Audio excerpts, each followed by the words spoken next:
My story, I was about 26 years old. I had my first boyfriend, first puppy love. I did have a boyfriend, and I was with him, and then I started having trouble with him. And then I thought, maybe our troubles will go away if I had sex with him. So he was the first person that I've ever had sex with, and I ended up getting pregnant.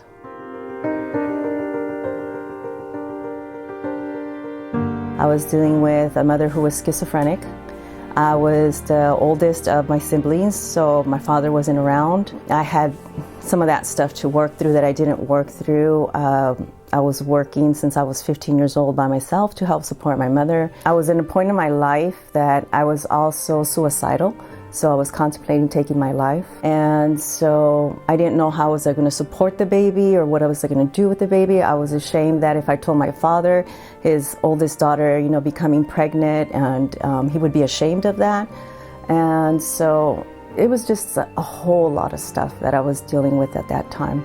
I made the decision of abortion in a moment that I was blinded by anger. I felt like I had these blinders on. It was just anger, and I couldn't think.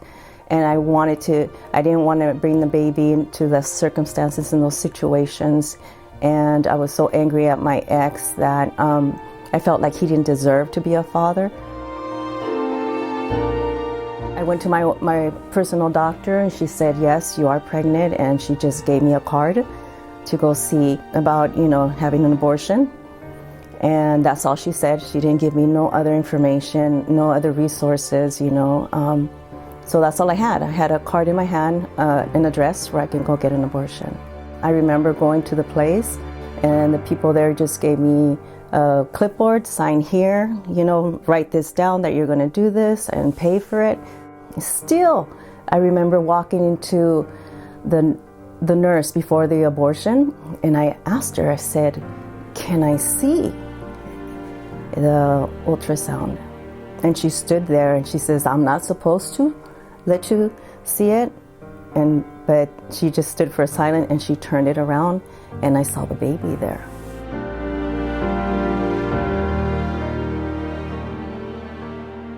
So deep inside of me, I really, really, really didn't want to go through this, And it was very traumatizing for me to see that, but I was just in shock of the whole thing, yeah. And then they walked me over to the next room, they put me asleep, and then it was over. After that day, I grieved by myself and silently. My father, my siblings, no one knew.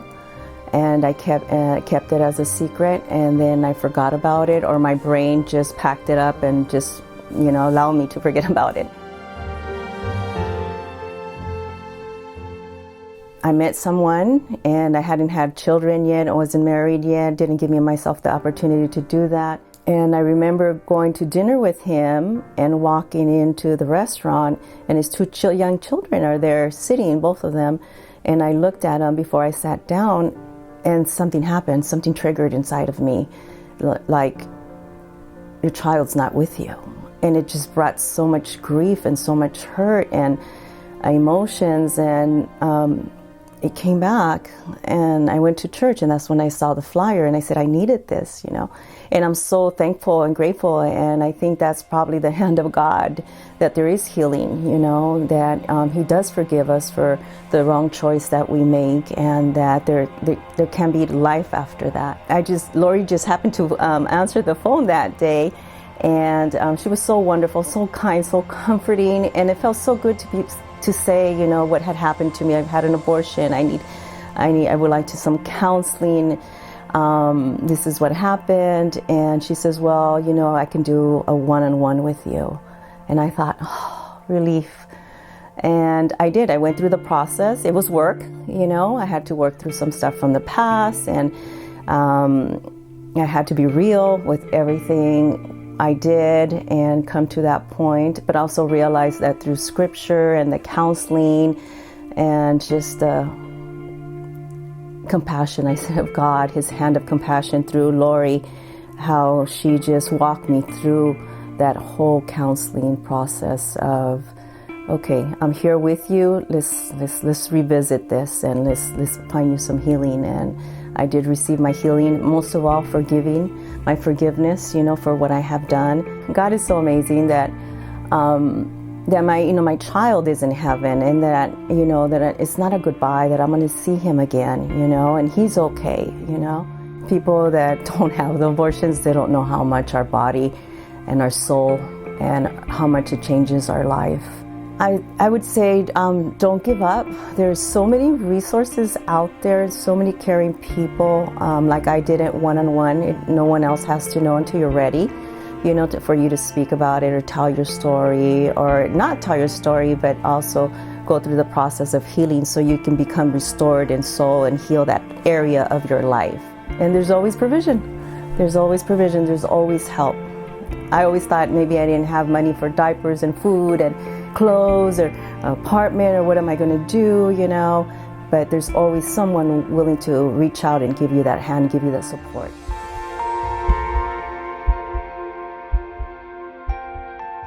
Being able to give my child a name and know that he's in heaven and I'll see him again.